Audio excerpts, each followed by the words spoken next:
C'est dans la jeunesse d'Ellen White qu'elle a entendu les premières conférences concernant le retour du Christ.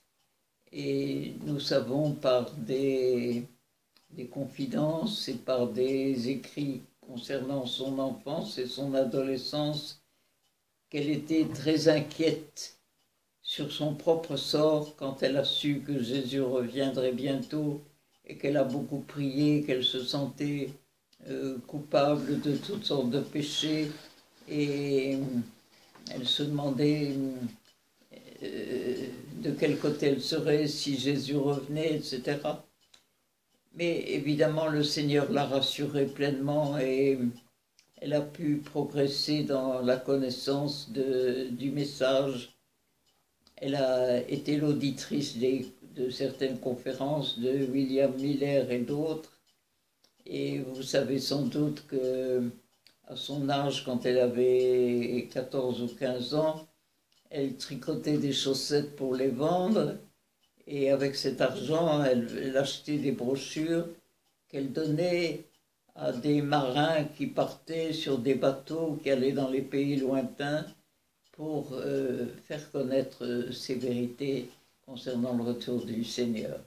Donc elle avait vraiment, dès sa jeunesse, un grand esprit missionnaire et elle était toujours inquiète quand elle voyait dans son entourage des personnes non converties. Elle priait, elle travaillait à leur conversion avec persévérance. Donc nous savons que il y a eu cette attente du retour du Christ, d'abord pour 1843 et puis ensuite pour 1844. Et vous savez qu'il y avait environ 50 000 personnes qui attendaient le retour du Christ. Et que beaucoup se sont rassemblés le jour voulu, au mois d'octobre, en 1844, pour attendre le retour du Seigneur sur un grand rocher qu'on a appelé le rocher de l'enlèvement, parce que tous ceux qui étaient là étaient persuadés que Jésus allait revenir ce jour-là. Et nous savons que quand la journée s'est écoulée et que minuit est arrivé, que Jésus n'était pas revenu, nous savons que ces personnes ont beaucoup pleuré. Et il nous est dit qu'ils ont pleuré comme s'ils avaient perdu des membres de leur famille en pensant que Jésus n'était pas revenu. Ils étaient dans une grande perplexité. Donc nous savons qu'il y a eu de ces 50 000 personnes qui attendaient le retour du Christ, il n'y en a eu finalement qu'une cinquantaine qui ont continué, qui ont persévéré, qui ont cherché pour savoir pourquoi Jésus n'était pas revenu, qui s'était trompé. Et vous avez entendu parler de l'expérience des premiers adventistes qui ont été éclairés par le Seigneur après avoir prié fidèlement et qui ont compris en traversant un champ après avoir beaucoup prié. Tout à coup, ils ont compris que ce qui s'était passé ce jour-là dans la prophétie, c'était un événement important, mais qui devait se passer dans le ciel. C'était le passage de Jésus du lieu saint dans le lieu très saint. Et à partir de ce moment-là, évidemment, ceux qui étaient fervents ont continué à beaucoup étudier, à se rencontrer, à se réunir, à passer une partie des nuits ensemble pour examiner l'écriture, et finalement, ils sont arrivés à des convictions très claires quand même sur ce qui s'était passé dans le sanctuaire céleste, ce qui était très important, puisque c'était un message qui n'avait jamais été compris ni donné dans d'autres églises.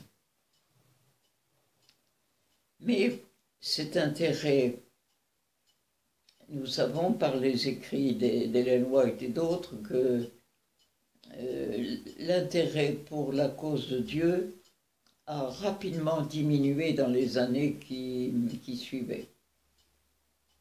Et qu'il en est resté très peu qui continuaient à rechercher la communion avec Dieu et l'accomplissement des prophéties, que, en quelque sorte, l'amour du monde et des activités de ce monde avait repris place dans le cœur de beaucoup d'adventistes. Et déjà, quelques années plus tard, Ellen White avait dit que, une dizaine d'années plus tard, en 1856, si je me souviens bien, elle avait écrit qu'elle sentait que le peuple de Dieu n'était plus ce qu'il devait être et qu'il était éloigné. Il était éloigné du Seigneur. Il s'était éloigné du Seigneur. Alors elle commençait déjà à être inquiète de l'état d'esprit qui régnait à ce moment-là. C'est pourquoi nous avons intérêt à étudier l'histoire de notre message. Et j'ai eu dans le passé de vifs reproches de certains dirigeants parce que j'avais recommandé aux personnes d'étudier l'histoire. Et j'avais dit à un frère qui avait été d'ailleurs à un moment donné orateur à Vichy, je lui avais dit, il ne faut pas seulement parler du message, mais il faut parler de l'histoire. Et ce frère était opposé à cela très fort. Et il m'avait dit, vous déformez les choses, vous voulez obliger les gens à étudier l'histoire. J'ai dit, oui, mais si vous n'étudiez pas l'histoire, c'est comme si vous mettiez un pansement sur une plaie sans la nettoyer. Il faut voir jusqu'où notre histoire est intervenue pour écarter les gens de la vérité. Et c'est pourquoi, sans doute, Ellen White a pu dire, nous le savons, c'est une phrase célèbre qu'elle a employée, que l'Église s'était desséchée pour être devenue semblable aux collines de Gilboa, parce qu'il n'y avait plus de vie spirituelle. Il n'y avait plus de vie spirituelle, il y avait beaucoup de préoccupations, ce qui peut aussi être notre péché, de préoccupations pour certains aspects de l'œuvre, mais il n'y avait pas la communion directe avec Dieu, il n'y avait pas la recherche de la volonté de Dieu, il n'y avait pas le besoin d'une progression spirituelle et d'une communion avec Dieu. Donc, ce n'était certainement pas sans raison que Dieu est intervenu par le message de 88, parce que l'Église n'était plus du tout ce qu'elle devait être, et il fallait qu'il y ait justement qu'elle soit revitalisée, qu'elle soit orientée de nouveau dans le bon sens, qu'elle soit rafraîchie spirituellement, et qu'on cesse de mettre toujours, comme le faisaient la plupart des gens, qu'on cesse de toujours mettre la loi en avant. C'était toujours la loi, mais nous savons très bien que nous sommes incapables de l'observer, la loi. Donc on ne peut pas trouver le salut si on met toujours la loi en avant et si on ne parle pas de la justice de Christ. Parce que ce ne sera jamais l'observation de la loi qui nous sauvera, puisque nous sommes incapables de l'observer, la loi. Donc je pourrais vous inviter à lire beaucoup les ouvrages de Jacques Séqueira, qui a bien traité la question dans plusieurs de ses volumes, et entre autres dans Dynamique de l'Évangile éternel et Sauveur du monde, et puis dans d'autres évidemment, comme l'Épître aux Hébreux, le livre sur le sanctuaire. Ce sont des ouvrages qui sont très riches et très profonds, et qui montrent bien comment notre Église avait dévié et, dans un sens, continué à dévier. Il est certain que si les études de Jacques Séqueira ont déclenché une certaine animosité, une certaine colère et un rejet, un jugement faux chez certaines personnes, c'est précisément parce qu'elles n'avaient pas réellement compris le message. Parce que si elles l'avaient vraiment compris, au contraire, elles auraient apprécié ces études. Il a fait des études tellement justes, tellement claires. Et nous pouvons remercier Dieu de ce que nous avons, ces écrits entre les mains. Parce qu'ils sont très, très riches, très éducateurs. Donc, ce que nous voyons que malheureusement, l'homme en général, et l'adventiste en particulier, a continué à céder à cette tendance de croire que finalement, nous savons presque mieux que Dieu ce que nous devons faire et ce que nous pouvons faire. Et nous n'avons pas suffisamment recours à la direction divine et nous sommes imbus de nos possibilités, nous sommes certains d'être dans la bonne voie et de n'avoir pas de reproches à nous faire, alors que le message à Laodicée nous dit tout au contraire. Et ce message à Laodicée, c'est un message qui est puissant, qui est actuel, qui est comme l'a dit un certain auteur, qui ne comporte pas de contrepartie en quelque sorte. Le message est clair, si nous ne changeons pas, si nous ne reconnaissons pas notre état de laodicéen, pauvre, aveugle, misérable et nu, eh bien nous serons rejetés. Nous serons rejetés par Jésus. Et nous voyons que ce message à Laodicée se termine par une invitation, une perspective de rapprochement avec Jésus, mais qui est individuelle. Si quelqu'un entend ma voix, si quelqu'un entend et m'ouvre la porte, Jésus s'est rendu compte que ce ne serait pas la masse qui ouvrirait la porte, que ce seraient des individus ici ou là qui comprendraient le fond, qui comprendraient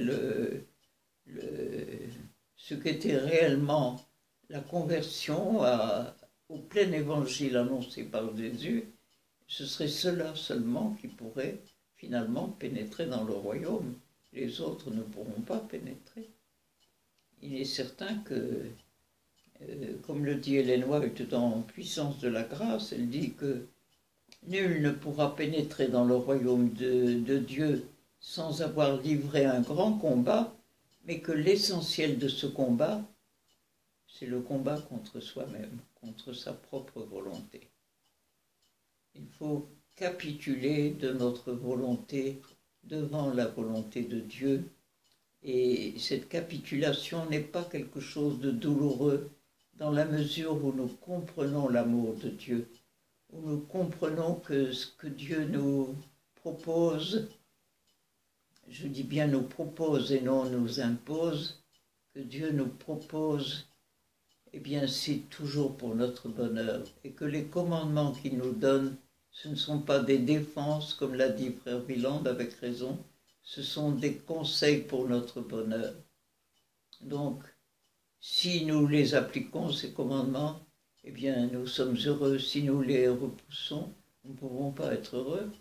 Si nous voulons faire notre propre volonté, plutôt que celle de Dieu, finalement, nous nous heurterons toujours à de nombreuses difficultés. Et je crois qu'actuellement, c'est un peu la même chose. C'est que les frères dirigeants en particulier, qui ont entre les mains la possibilité de prendre des décisions de plus grande envergure que dans des vies individuelles, eh bien, ils ont cette tendance à imposer des vues sans chercher à savoir si c'est vraiment ce que Dieu veut.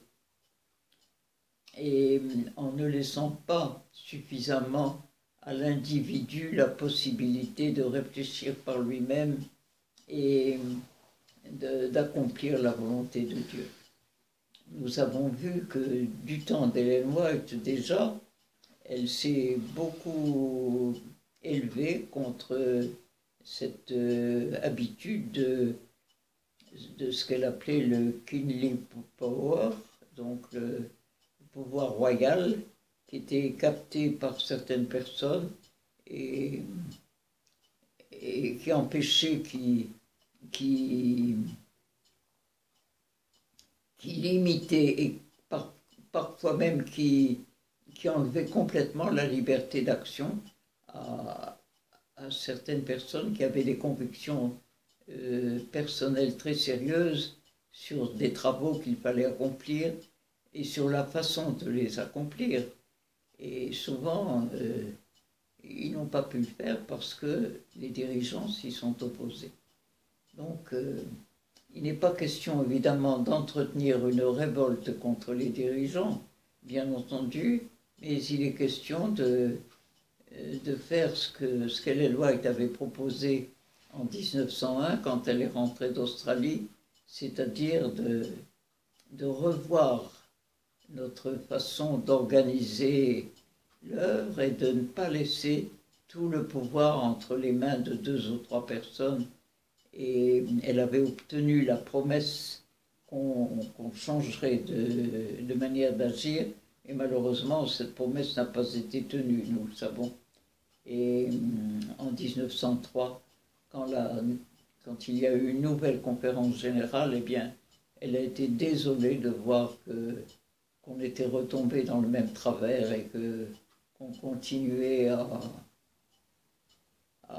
opprimer sans s'en rendre compte des âmes sincères qui avaient un contact avec Dieu et qu'on ne voulait pas écouter. Donc, c'est un peu difficile à concilier parce qu'il faut à la fois pratiquer la fidélité aux directives de Dieu sur le plan personnel et ne pas passer pour des révolutionnaires dans l'Église parce que ce n'est pas la façon d'agir, ce n'est pas la bonne façon d'agir et ça peut dresser les gens contre nous et contre le message aussi. Donc il faut vraiment agir avec tact, avec délicatesse, avec amour, comme je l'ai vu dans cette petite brochure, l'amour et le besoin de l'Église, cette petite brochure que nous avons retrouvée. Et il est vrai que, comme Jésus l'a fait lui-même, quand nous avons des reproches à faire à quelqu'un ou à une organisation, il faut le faire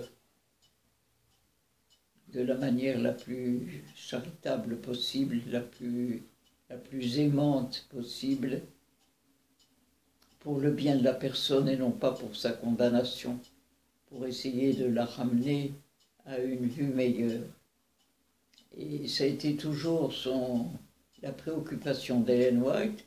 Elle le dit en parlant du message de 88, elle dit qu'elle avait souvent parlé avec son mari de cet aspect de l'œuvre et qu'elle était heureuse d'entendre les mêmes pensées dans la bouche de John C. Waggoner en 1888 à Minneapolis.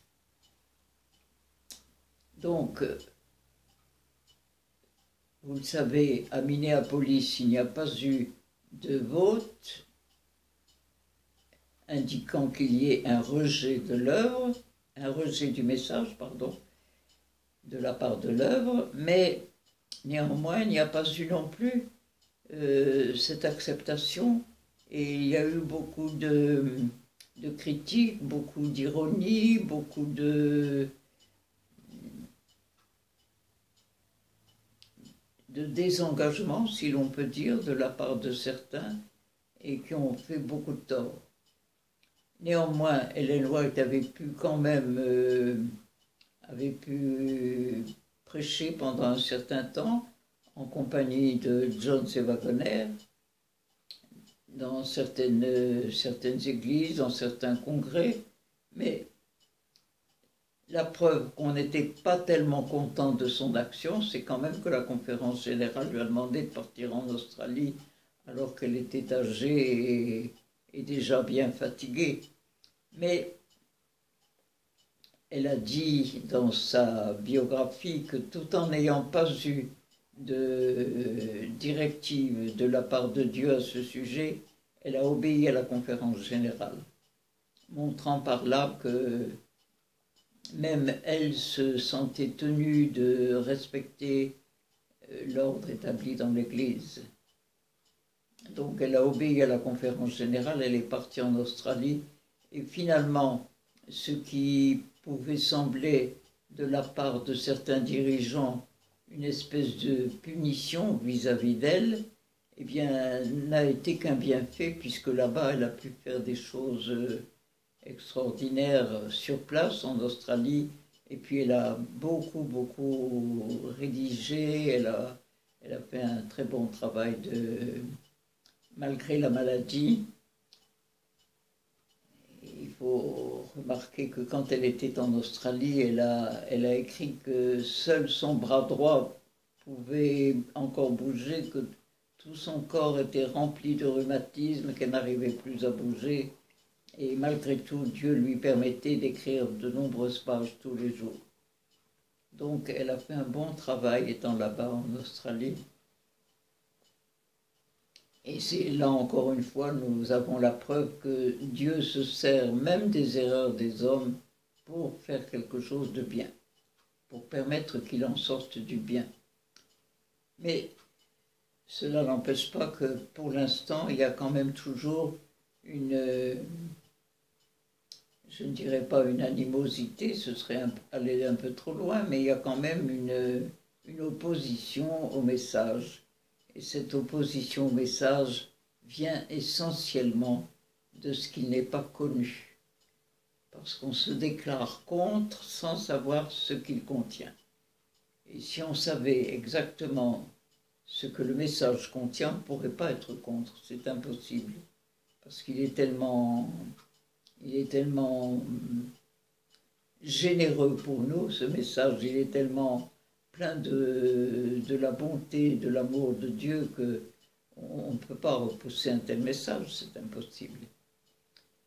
Alors, frère Wieland, comme vous le savez, a beaucoup travaillé à faire connaître tous les aspects de ce message. Il a écrit des livres pleins de sagesse, comme Un nouveau regard sur la loi de Dieu ou Puissance de la bonne nouvelle et d'autres qui montrent que ce qui s'est révélé dans tous les écrits qui ont été donnés par Ellen White, c'était toujours un amour profond pour sauver les âmes. Et nous avons heureusement beaucoup de petits livres de méditation quotidienne. Et celui que je préfère pour ma part, c'est Puissance de la grâce, parce qu'il contient des choses, il contient des promesses tellement merveilleuses qu'on peut toujours relire pendant des années. Et on est toujours surpris, émerveillé de voir ce que Dieu peut faire, peut transformer un homme uniquement par l'amour de Christ. C'est l'amour de Christ, c'est le sacrifice de Jésus qui doit transformer nos cœurs. Et non pas l'étude de la loi. L'étude de la loi est là, c'est vrai qu'elle est utile, mais observer le sabbat simplement et ne pas comprendre la justice de Christ, ça ne nous sauvera pas. Ça ne nous sauvera pas, nous le savons.